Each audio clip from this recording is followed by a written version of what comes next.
Hello and good evening, everyone. This meeting is now called to order. This is the Health, Environmental, Aging, and Disabilities Committee meeting for June 25, 2025. I am the chair, Councilman Kobe Owens from the 1st District. At this time, I will call the roll for those members first. Councilwoman Krista Wilhauler, excused. Councilwoman Maria Cabrera. Councilman Nathan Field. Present. Present. Councilman Alex Hackett. Here. Present. Council President Trippy Congo. Here. Present. And also joining us is Councilwoman at Large Letitia Bracey. Present. First, we have a resolution to introduce. This resolution is authorizing the Department of Parks and Recs to accept a conditional gift of funding from the Gatorade Delaware Girls Basketball Player of the Year to support sports programs at William Hicks Anderson. Councilwoman Bracey. Thanks. I'm not sure if there's anyone there from Parks and Rec to speak to this, but this is just an opportunity for us to receive some funding into Parks and Rec and Hicks Anderson.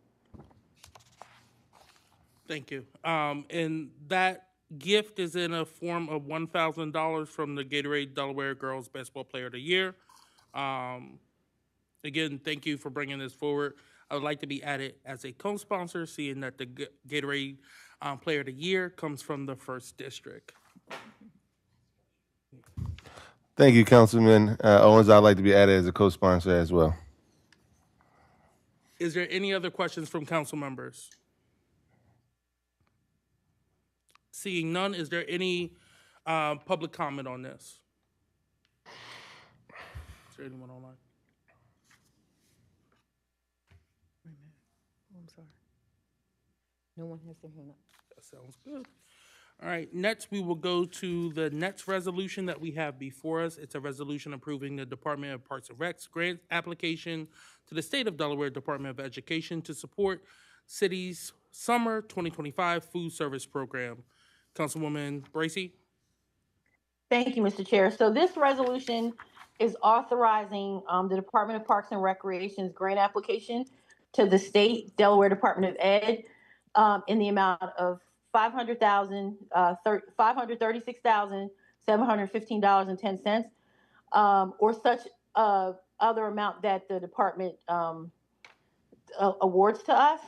But these grant funds will be used to support our city food service program that we partner with the community service building to make sure that we're feeding, providing food and meals for our kids throughout the summer. So there's no fiscal impact for us. We're not required to have matching funds to receive this money from the state. Thanks. Thank you. Any questions from committee members? Seeing none, I would like to be added as a co-sponsor. And again, this is a huge program for us here in the city of Wilmington, especially, with so many funding cuts coming from the federal level.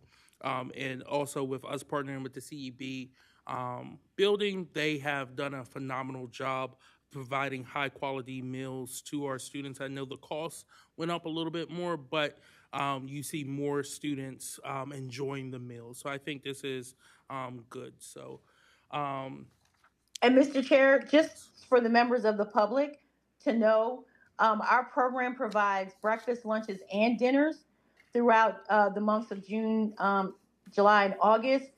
And we can make sure that the City Council staff is publicizing all of the locations in our social medias so that people know where they can get food. Thank you for that. Is there any public comment on this? Anyone online? Perfect.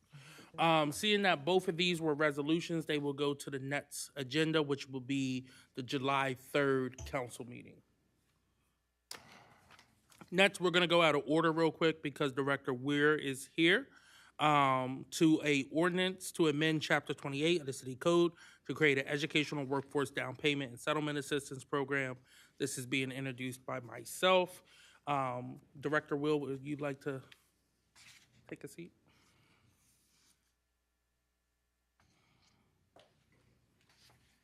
Thank you, Mr. Chair. Of course. How are you?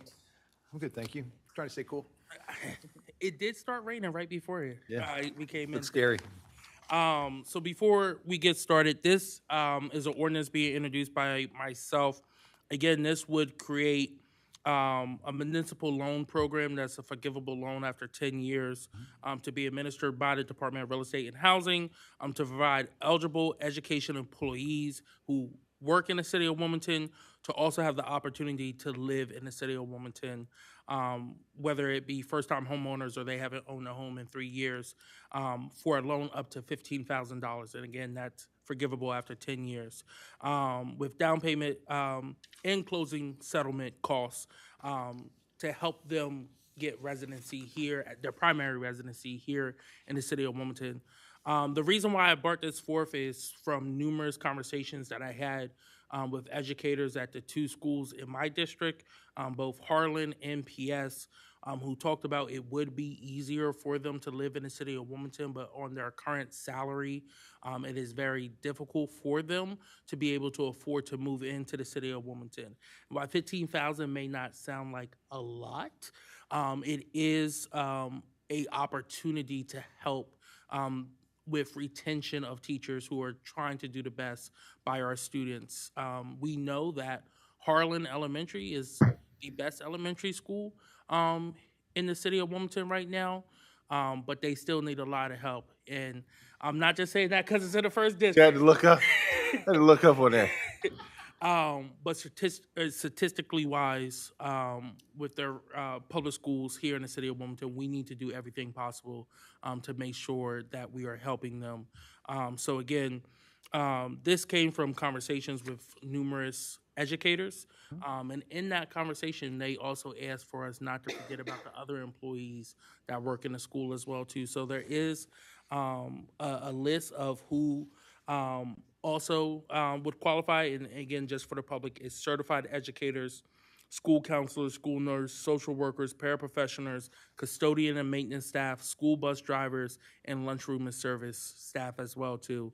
All these roles play into our kids' success in the classroom. So again, that's why we wanted to make sure we included them.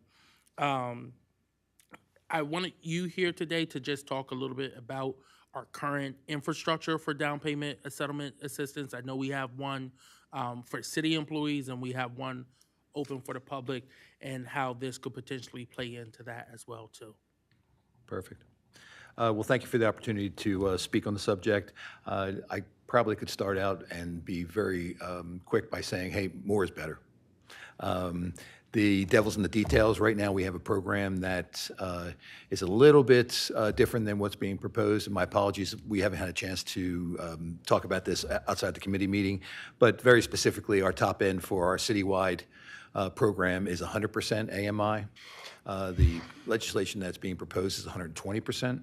The difference in that is basically that 120% is approximately 93,000 for one person, and it's approximately 78,000 for one person at 100. It increases on the number of family members, so it goes pretty evenly from at 100% AMI, one person qualifies at 78, two people qualify at 89. At 120, it's 93 and 107, then it goes up to, if you have 14 people in your family, you could make $200,000 type thing. One of the areas also that our current citywide program varies a little bit from what is proposed is that it allows for duplexes. I can tell you that the reason why our current program does not include duplexes is because the lending criteria for duplexes is much more difficult. So when you talk about income, you talk about loan-to-value ratio, you talk about the nature of a commercial endeavor with your residential. I hate to sound old, it used to work that way. But when you talk about the underwriting that is it's in place today, it makes it much more difficult. So I think that absolutely needs to be fleshed out a little bit. When you talk about the teachers and all the support services, I think it's a great idea. We've talked about it many times. And just so I can go on record, both my sons went to public school in the city of Wilmington. So we're advocates. But and by the way, also, hey, if we got school bus drivers living here, maybe they'll take care of us a little bit better, right? But when we talk about the employee program, the employee program is a little bit different in as much that it is an employee benefit. All three run at $15,000 or 6% of the sale price. Right now, what is happening in the marketplace is that the mortgage companies, banks, and lenders know that they have a high percentage interest rate, and they have moved their programming so that there is a lot more help for down payment settlement assistance. You know, it's the old saying is that it's not what it costs, how much it costs per month. And if you can get into a mortgage and you can handle it on a monthly basis, the step to get to settlement has gotten bigger. So the fees are much bigger than they used to be, and that's just how the market ebbs and sways. Council Chair, what I'd like to say is that when I say more is better, we all know that the city cannot be the only more. I know that when I had previously been in this position and was fundraising, I would go to, say, for instance, the president of the bank, and one of the first questions they would ask is, what are you putting into this? You know, whatever we were asking for. You know, a partnership, yeah, okay, what's your part of the partnership? But I'd like to kind of reverse that, because I think that one of the issues that has kind of changed over the years is that lenders have provided the down payment settlement assistance directly to their lenders and to their borrowers, and they really have just given them product education rather than financial education. So having the program requiring housing counseling, I think, is really important. But what I'd like to share is that the school districts, the banks, and I think there's corporations right now that would find this effort very appealing, that if we looked at it at a little bit more of a partnership and say, yeah, you know what? The city will put X in if you put X in. That X doesn't have to be, you know, I don't have a program design that I could offer that we shouldn't have dialogue about. But I think about that, so you have a local corporation that would make a donation to a fund of $150,000. Probably is not that large an investment for them. I often would say when I'm fundraising, I haven't done a lot of it lately, but as far as, you know, there's such a thing as go away money, that when you're working with someone that you're asking money for and they give you something and you know it's not what you asked for, but they're giving you that money saying, we like you, just go away. You know, and I'm thinking $150,000 could be just, you know, something that fits for a certain size company. I think about the school districts. The school districts have to be investing in their people. And when we talk about investing in their people, that is how can we get them closer to where they're working, and it gets them here earlier, they'll stay longer, they're part of the community, all those positive things. I don't think we need to talk too many people into that. But how can we weave a partnership so the city's in a leadership position, and we can use that bully pulpit to have other folks get involved with us. And, you know, when you talk about an emotional experience, buying a home is a very emotional experience. We have, in fact, on Monday night, we had a large discussion, and I heard the word affordable used a lot. You know, is affordable a hard number that's an AMI? And if it is, we have to be, and I'm sorry if I'm all over the place, but as far as if we do a solid AMI, that means somebody makes one more dollar, they're out. Versus if you say, hey, if you have a good credit health, you have a solid income, you have some of the other pieces, you've paid your bills, some of the other pieces that add to our credit score, then you can afford maybe a $300,000 house making 80% median family income, because that's how you run your budget. There's other people that make 400,000% of AMI, and they are still living paycheck to paycheck. So when, it's very complex, and all these are individual cases. I'll just wrap it up by saying, yes, more is better. We currently right now have a two-tiered citywide, so it's an 80% because that's federally funded. We have 100% as far as the citywide. I think that needs to be talked through a little bit, and that might be one of the ways that we could start the conversation with lenders by saying we want to know how we can help as many people buy homes as possible, and we need your help to get that done. So, let me ask you, would the creation of a dedicated fund be something that we could see as feasible for this, so that if a lender or a corporation wanted to donate into that, they know their money's only going to be used for that home ownership program? I would think that each contributor would have some interest in what the rules and regs were. Okay. When I think about adding a subset to what we're doing right now, the fairness of that, how does that work? We haven't really got down to the nuts and bolts of it, but how would it work that if I was not in one of these job descriptions and came in and applied for down payment settlement assistance, but for instance, you who are an educator or a bus driver or a lunch lady would come in and apply, would that put you in front of me? And is there a fairness issue there? So in some ways, what we do right now is it's a first on is first up. If you give us your information and you're ready to settle, we make sure we have the money for you. So the only way that I, at least right now, and of course, this is just with the information, and again, we haven't really discussed it heavily, but I think that it would be much more appealing to have a separate fund, and we would look at it as this is something that the community wants to get involved in. I mean, even to my old employer, the Board of Realtors,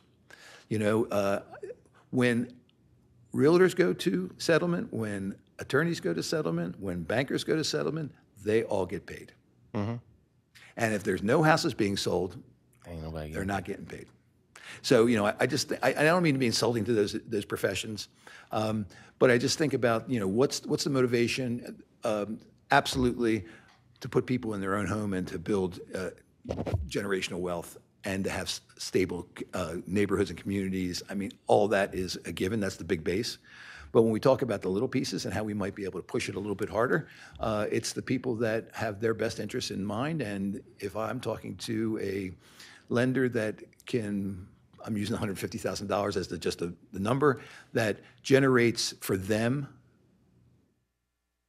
25 or 30 mortgages, that's a good investment for them.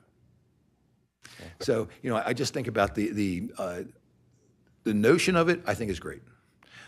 How do we get it working so that it's fair and it's a situation that's adding positive things? Probably the details needed. And previous ordinances did the exact same thing. They gave the real estate and housing department the final execution, but we talked about it and everybody was happy when we got there. But I would certainly ask for a long discussion and maybe a strategic planning session on how we might be able to identify folks that it's in their best interest to help us with our goals.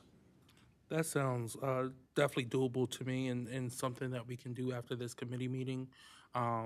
This does not have to go on the next council agenda. We actually have our little summer break coming up as well too, so we can have that robust conversation. I do know Brandywine School District's superintendent is interested as well too, and I'm waiting to hear back from Darrell Green on that as well too. I would love to have all the school districts that impact and the principals or CEOs of some of the charter schools as well too in the area, to just have that conversation with them as well too about how this could help with retention, but also with recruitment as well too. Into our schools. Yeah, I think about the ultimate success for me would be to have those organizations make multiple year commitments. And now all of a sudden that becomes the momentum driver, because when we talk about the neighborhoods that we want to be stable and be healthier and to be more dynamic for the folks that live there now and are moving in, it's just not a 1 year shot. I mean, this needs to be a multi-year effort to really make that change that we all want. Thank you for that. And I definitely, so my only other question was, the 120, I was told that we had to go a little higher than the 100, to make sure that we could include everyone who was on the list. Would that be an issue if we didn't make it uniform with the 100% AMI? I don't want to dummy it down, but I mean, we can, generally people don't read. yeah. So they see a program and they happen to read just 120 and they come in and they go, oh, I saw it was 120. It's like, that was that program. So I just think we might want to talk about that.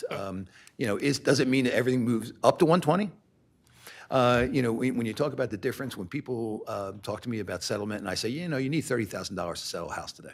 And they go, what? $30,000? It's like, yeah, the fees are there. You know, the down payment is necessary so you're not paying insurances, you know, so forth and so on. So is 100 right? It was then. Is it better that we look at the entire program? And we might have some partners that might want that to be a little higher. Okay. You know, I think that, you know, when someone really looks at what people are making, what they're anticipating paying them, there might be some open minds to think, yeah, you know, this makes a lot of sense for us to recruit and retain, and we want to invest in it. Thank you for that. And you know, I think like either partnering with like Wilmington Learning Collaborative, who has additional funds as well too, could be another way that we can really make this program work for the community. Yeah. But I will give opportunity for my colleagues.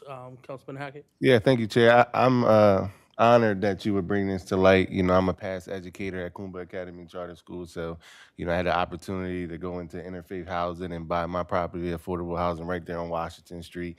And it built the foundation for me to help go back into the school, pour into the kids, and not have to worry about housing. So, you know, it was amazing. I shout out to Interfaith for that, and they took care of me all the way through it, from the beginning to the end.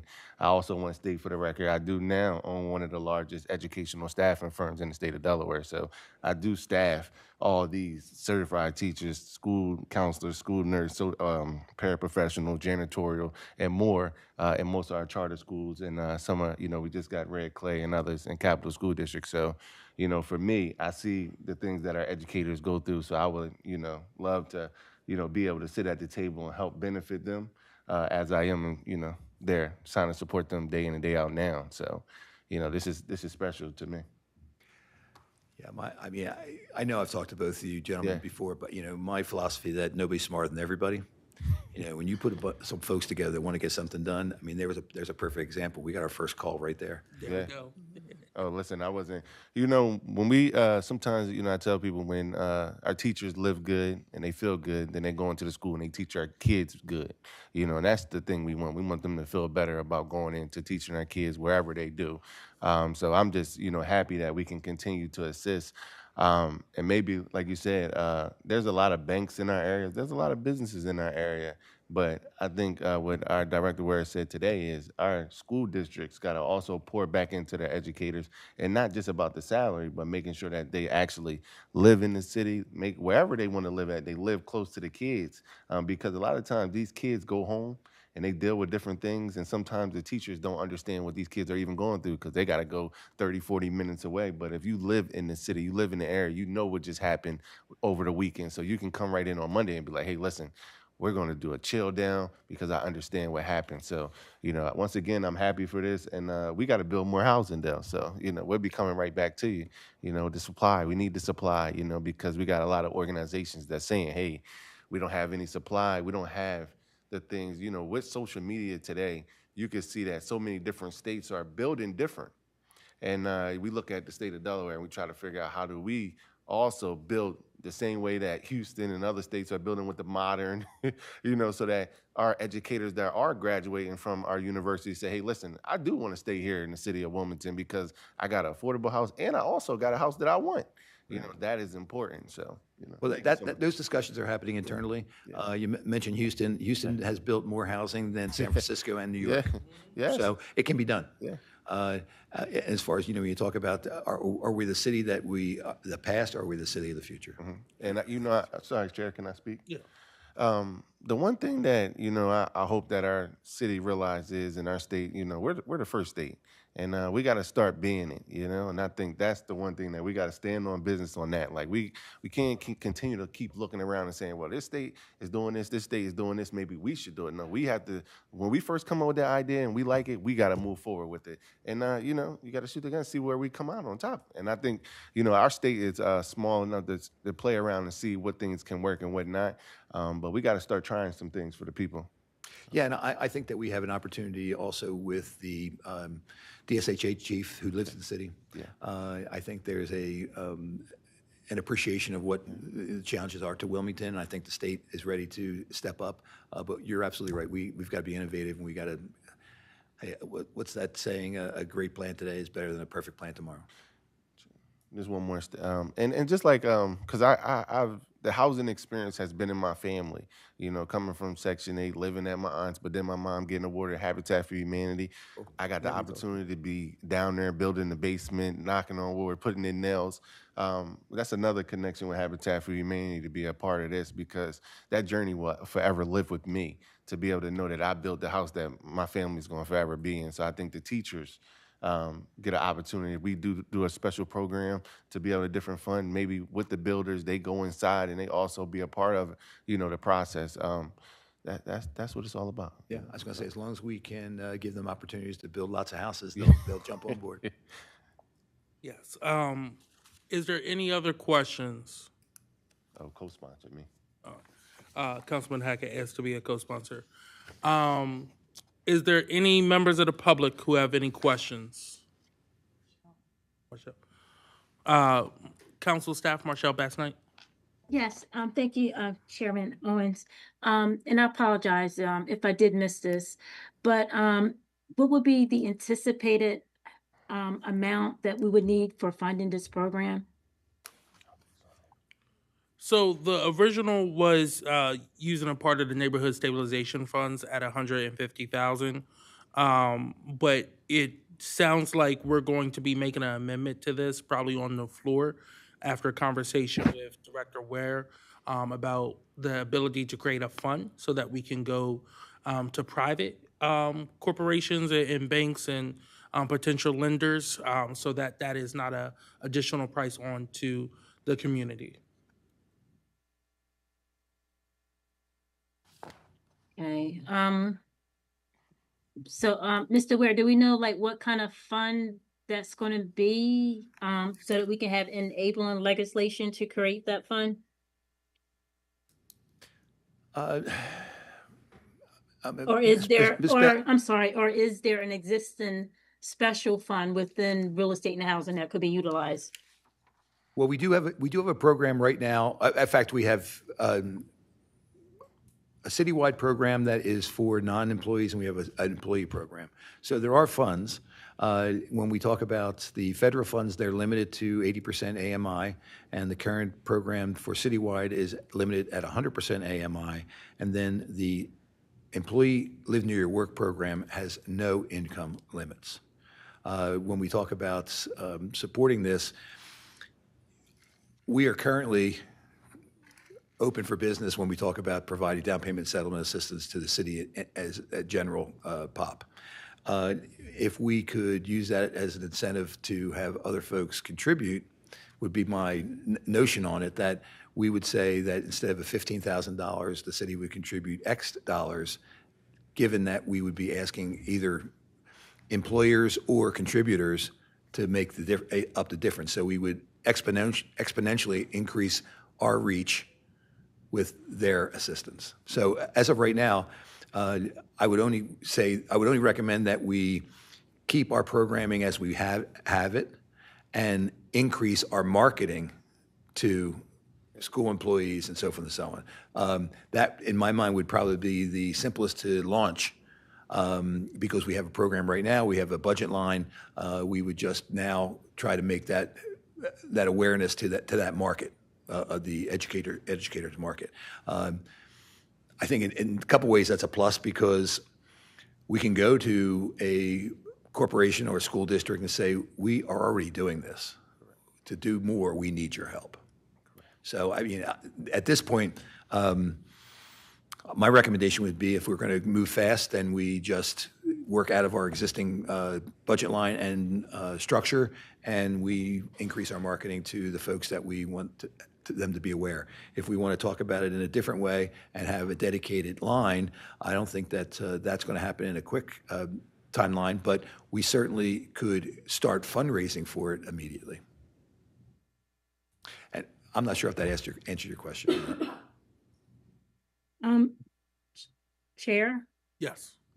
Yeah, if yeah, if I may, so basically then, because reasonably, as of the moment, the budget account line isn't yet established, so probably hoping, I guess like hypothetically, Councilman Owens, I guess very soon, I guess there'll be some conversation, so how we can officially get like an official line in there for the funding so that the program can start? Correct. And if it needs to be a companion piece of legislation to establish a special fund for this, we can work on that as well too. What I said earlier is for the funding side of it, which is not included in this just establishes the framework. We could hold this piece and not put it on the council meeting agenda until we have that companion piece of legislation to go with it. And we can start the process on drafting that. Thank you, Chair. Is there any other questions? Seeing none, do I have a motion to move this? Motion. Is there a second? Second. One second. We do have someone else on public comment.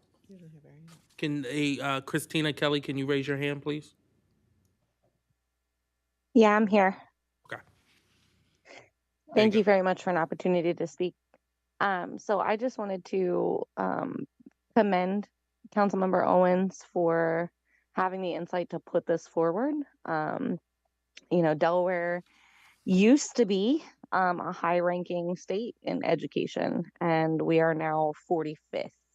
And I think that, the very real teacher shortage that we have has played a huge role in that.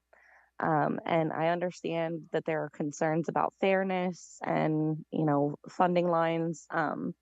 We as a city have a magical power to find money when we need it. So I'm hopeful that that can absolutely happen. And as it comes to fairness, I mean, I am a parent first and everything else second. And so if it means that my children are going to have teachers who have a sense of safety and security when they walk in during the day, I'm here for it. Put them first. Put them at the top of the list. I think that we need to be doing as much as we possibly can to try to fix where we've gone wrong in education. And so again, I wanted to commend Councilmember Owens for putting this forward, for having the insight to put this forward, Councilmember Hackett for emphatically joining on, and, for Director Wire for bringing up some very real, concerns. But I have faith that we can make this happen, and that our children can at least be put first for once, and that this funding can happen. So thank you. Thank you for that. We do have a motion by Councilman Hackett and a second as well too. All those in favor of moving this out of committee, say aye. Aye. All those against say nay. The ayes have it. Oh, President. Congo. I'm not going to put this on our next meeting, which is July 3rd. I'm not going to put this on that agenda, but I will keep the public updated when I do bring this to the floor. Director Ware, thank you so much for being here today. I'm going to look forward to following up with your conversations. Again, when me and Councilman Hackett both got on council, I think you was the first office we sat in and talked to, first director we had talked to. So definitely look forward to the next conversation. Likewise, thank you so much. Have a nice night. And now to end the night on a lighter note, talk about one of my favorite things, food. Uh, I would like to call up, I don't even know where my agenda is. There we go. I would like to call up my friends from the Healthy Food for Healthy Kids to come and give their presentation. You can, y'all can come and take a seat up here. You don't have to stand if you don't. You can if you Okay, want. all Yeah. right. First stand. We have copies of the agenda and WITN's controlling the presentation. So whenever you're ready to go to the next slide, just say next slide. Okay. But real quick, if y'all would like to introduce yourselves, you can. Should I turn this on? Is it on? It's on. It's on. Okay. Good afternoon. What time is it? Good afternoon, Chairperson or Chairman Owens, and members of the committee and members of the public who are listening in. My name is Lydia Sarson, and I'm the proud executive director of Healthy Foods for Healthy Kids. And I have two wonderful teammates with me. Hello, everyone. I'm Jen Sapola. I am the program manager for HFHK. And I'm Nathan Stewart. I am a program coordinator with the team, and I also work with our volunteers as well. Okay, so we would love to introduce to you our education cultivation program. And what we like to say is, let's vegucate the first state together. So next slide, please. Okay, a little bit of history about us. We first piloted our program in 2006 at Springer Middle School and then became an official nonprofit in 2008. And we were founded by Dr. Thionda Manzara, who is a plant scientist who currently lives in Hockessin, Delaware. Before she came up with this concept, she was a professor at Berkeley, University of Chicago, and Penn, and she realized that there was a real disconnect between what students were learning in their science classes and as a plant scientist from where they knew their food comes from. So she looked at the science standards that the students had to learn in their science classes. And she also understood the confines and constraints that teachers and administrators have in a regular school day, as well as understanding the heavy lift that a garden can possibly bring. And so she created a really, really unique program that is our education cultivation program. And we're really excited to say that in the past few years, we've been able to go out into the United States to different conferences and meet with other organizations and like-minded individuals who are doing this work. And we have not come across a program that is structured and implemented in the way this is. And it's one of the reasons that we're able to have such a large impact with a very small staff and a very small budget, quite frankly. Next slide. So we currently partner with 58 schools across the state, and there's 24,000 students in our program. Our wait list is over 2 years long, with well over a dozen schools who have contacted us with interest. Next slide. So why is there all this interest? What does our program look like? We know that the main reason, and this is a study that the School Garden Support Organization Network, that is the umbrella organization of all school garden organizations and like-minded friends, again, in the United States. And they did this study that the findings were the number one reason why any school garden program fails is, quite frankly, because of people, right?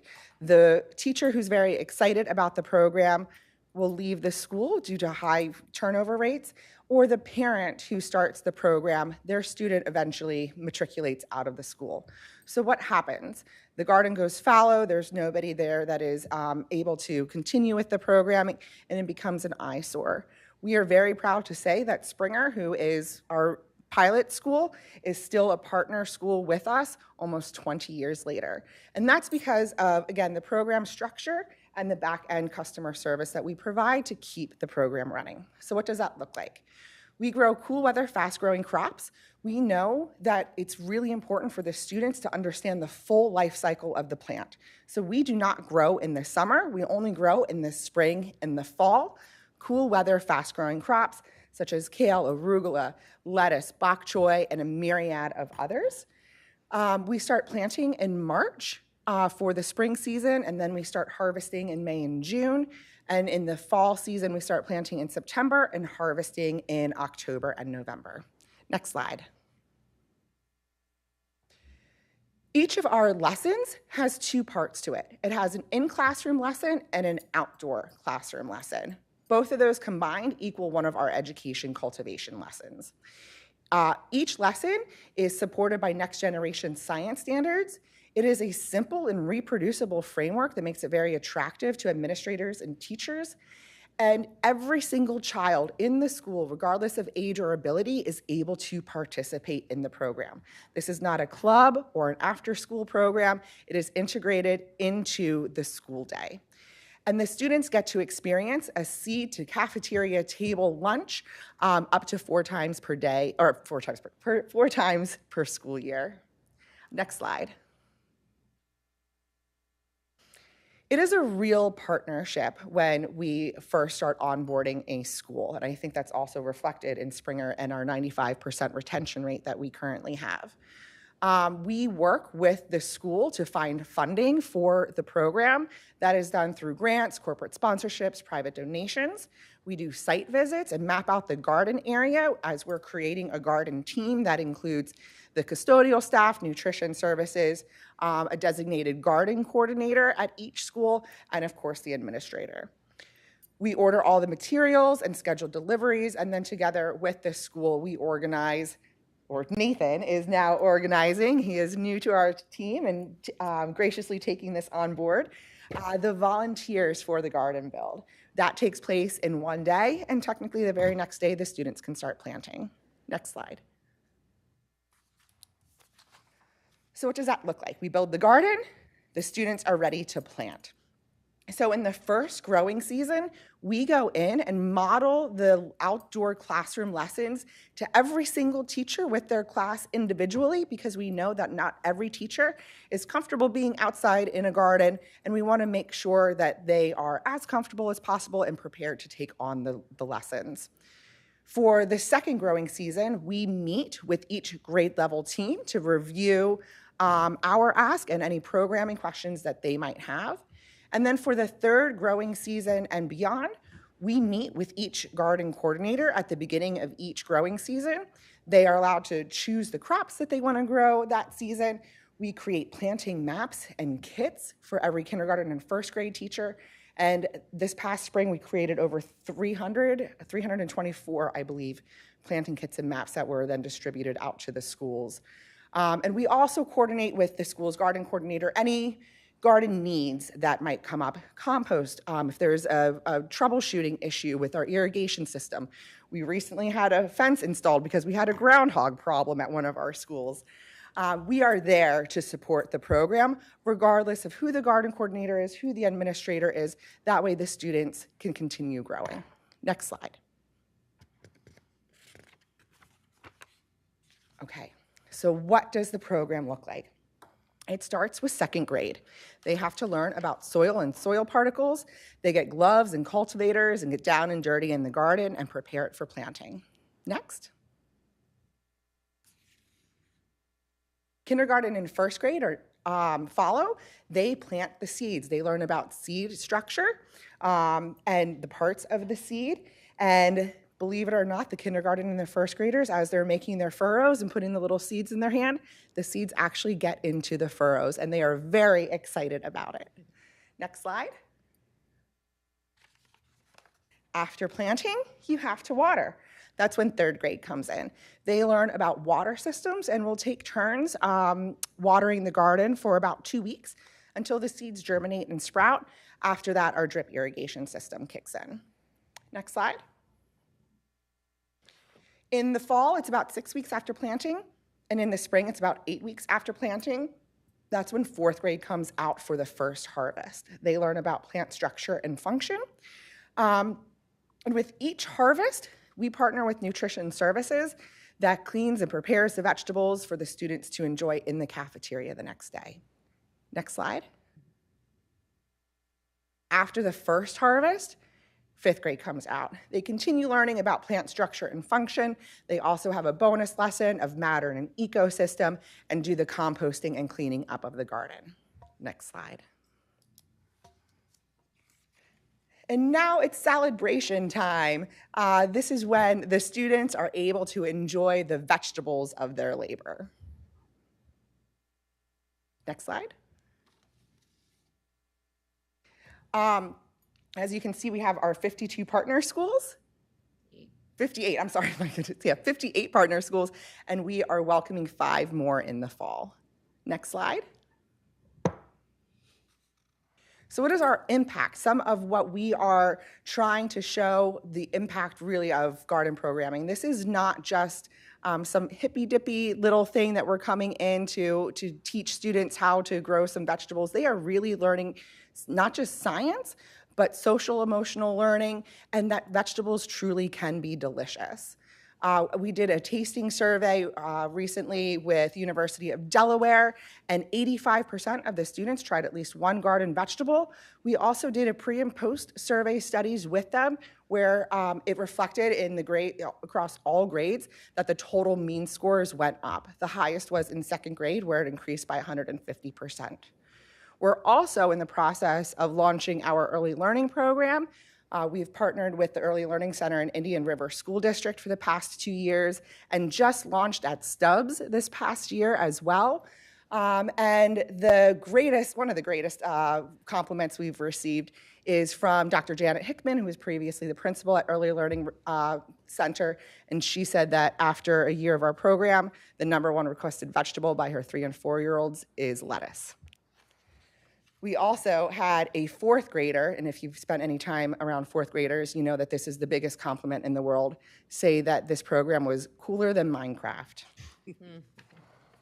Next. Okay, so how can you help? We are always looking for volunteers. We have a few garden builds coming up. Nathan can happily send that link around that'll provide that information. Of course, as a nonprofit, we are always looking for sponsors and funders to help support this program. And donations can include everything from volunteers, signing up for our newsletter, following us on social media. We want to get this, the word out that this program is here because it is our goal and our vision to have a vegetable garden in every school in Delaware. Next slide. Some of our current funders. Next. And this is how you can stay in touch. So please feel free to scan the QR code, sign up for our newsletter, and follow us along on socials. Next. Oh, we can skip over this. It's a little bit long, but I would love for you all to scan that QR code or go to our YouTube page where that was a video of Lancashire Elementary School. They put together a recap of their first growing season. And it is, quite frankly, the cutest video you will ever watch, 4 minutes and 36 seconds, and you get to see Mrs. Berry's singing radishes make their world premiere appearance. Next slide. There we are. Thank you, thank you. Thank you. And I couldn't see all the schools Is it where the possible new to- build is going to be. Oh, well, sorry. Nope. Other Please way, go other way, back other to way. the other way. Yeah, Second please. to last We're slide. starting at Hartley Elementary, Eastover Elementary, and then I'm trying to think. Those are the next two slide. off the top of my head I can think of. Oh, McClary Elementary, No, one more after Brennan the song. Elementary. All right, never mind. No, it was before our business cards, please. The second to last slide, I believe. There we go. There we go. There it is. Yep, Hartley, McClary, and Eastover. Okay. So my first question, thank y'all all so much for being here, is of course, how can we get this at Harlan? It's Yes. like the perfect age range. So definitely anything I can do to help with that, please let me know. I do see a few city schools on your list already. And hopefully I'll be following up with the district council people there just to let them know more about the program and hopefully they can stop in. But I would love to do a city council garden build with y'all if y'all are That would able be to get one amazing. going here. It's an opportunity for us to pit all politics aside and have some fun with our hands, right? And hopefully no one gets hurt. For sure, for sure.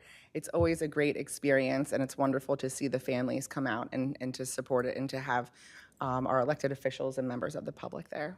Absolutely. With that, what is the general cost for a startup program, and then what is the annual operating fee for like a school to keep this going? For the first year, it's approximately $20,000 to $25,000 for the implementation year.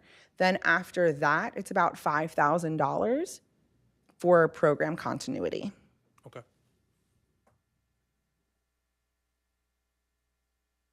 One of the reasons why the first year is, of course, a lot higher than the second year is, well, we're building a garden the first year, right? So you have a lot of supplies. And then we are also doing the workforce development aspect of the program and the trainer.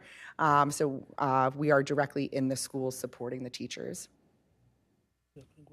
No, that was my question about cost, just so I can figure out if we can get in one of our schools. Yeah. And have you partnered with any charter schools at all? Yeah, Yes. I think I've seen a few. Okay. We work with Odyssey, as well as Sussex Montessori. Montessori. And then those are the only official charter schools.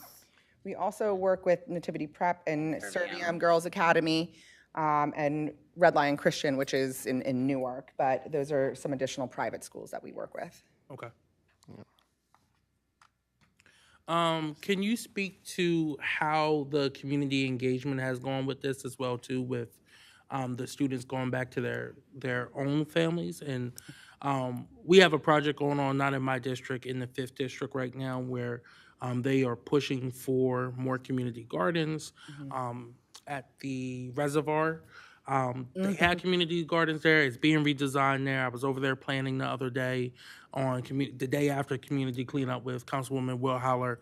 Have you seen more interest from the families who are seeing their kids partake in this program? Absolutely. In general, we have been seeing a lot more interest in just from the schools, administrators, and the community at large. Since 2021, we've had an 81% increase in our partner schools, previously having 32 partner schools at the beginning of 21, and now, as you can see, 58, slated for 63 by the end of the year. And we did, trying to get the parents involved has always been a bit of a tricky spot for us because we're so back end with the teachers and administrators, and we also understand that they're trying to protect their students and their families. They don't want people out there soliciting constantly, nonprofits out there soliciting their school community. But last year, we did a 25,000 seed packet project where we were able to have multiple community events across the state. We packed up the 25,000 seed packets and then distributed them along with recipe cards, nutritional information, and there was a gift card raffle as well. If you sent photos of planting the seeds, you won $500 grocery gift card. And that was hugely successful on so many levels, not just of the participation and the direct impact to the families, but also in our community partners. It was such a great team building event that we constantly are getting asked when we're doing this again from our funders and sponsors. It's also been a bit difficult to try and capture the real impact on that change in families, and it's one of the reasons why we're partnering with UD currently. We're getting ready to submit to the IRB a study that we're hoping to launch in the fall that speaks on the behavioral impact that this program has, not just in the classroom, but at home also. But as we're waiting for those official numbers to actually, take place, the stories that we receive from principals, from teachers, even from the students themselves, just about how this has impacted their lives. We've had, and I was telling this to Anita before, multiple principals and parents come up to us and say, because of this garden program, even after a year of having this program in our school, we have students who are eating green things for the first time ever.